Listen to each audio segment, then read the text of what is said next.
Sveiki, mīlīši! Svētdienas vakars. Visus darbiņi ātrāk padarīti, viss ir kārtībā un ķeramies pie savām tādām lietām, kas interesē, ja?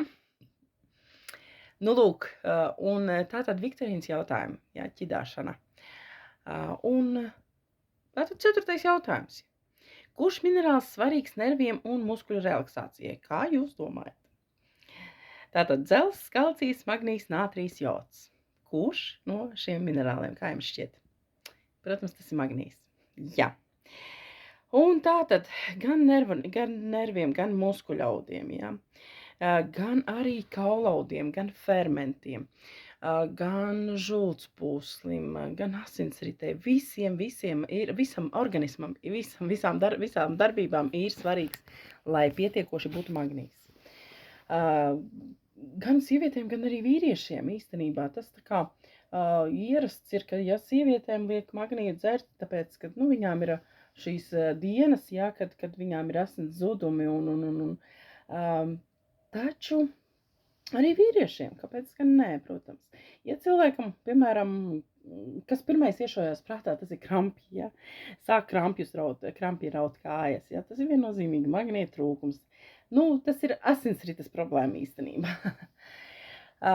Magnijs, piemēram, magnijs neuzsūcas, ja cilvēkam trūkst D vitamīna. Magnijs neuzsūcas, ja cilvēkam trūkst tā paša B6 vitamīna, ar ko viņš ir kopā, biežāk tā liekas, kad ir kopā, jā, aptiekā nopērkams. Taču neviens neņem kaut kā aizmirsies ir, kad B ir vesela grupa, jā, jo arī, ja organismā cilvēkam trūkst B1 vitamīna, tad arī magnijs neuzsūcas. Un tāpatās magnijs neuzsūcas, ja trūkst cilvēkam K vitamīna, K2 vitamīna. Tagad kā ierasts jau parādījušās vairākas reklāmas, kur D vitamīns kopā ar K2 vitamīnu un cilvēki, ka tas ir jāpērk un viss, ja. Patiesībā nevis jāpērk ir K2 vitamīns. K2 vitamīns sintezējas mums pašiem zarnās. Vienīgi, ja nav kārtībā gremošanas trakts, ja zarnās nav kārtības, ja, tad viņas nevar saražot šo K2 vitamīnu.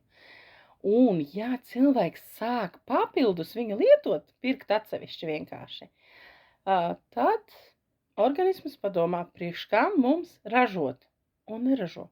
Un pārstāja ražot, jā. Un tad cilvēks visu mūžu tā arī dabūs pirkti to K2 vitamīnu.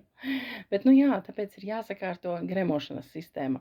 Jo magnijs arī neuzsūcas, ja, piemēram, ir malabsorpcijas sindroms, jā.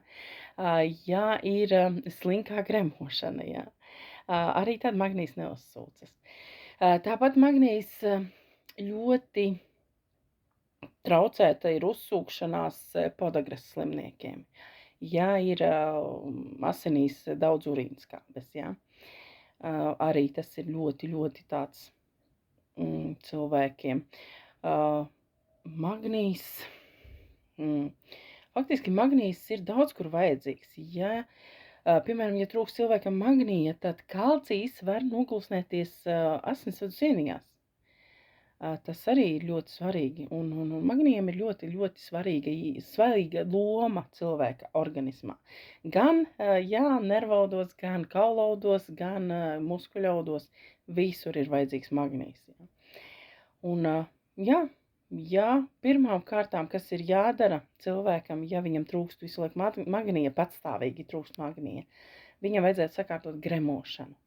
Sākt ar to, kad sakārtojam gremošanu.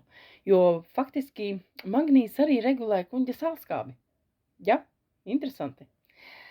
Tā kā, ja kādam interesē gremošanas sakārtošana, rakstiet privāti vai komentārā gremošana un sazināsimies un sakārtosim visu.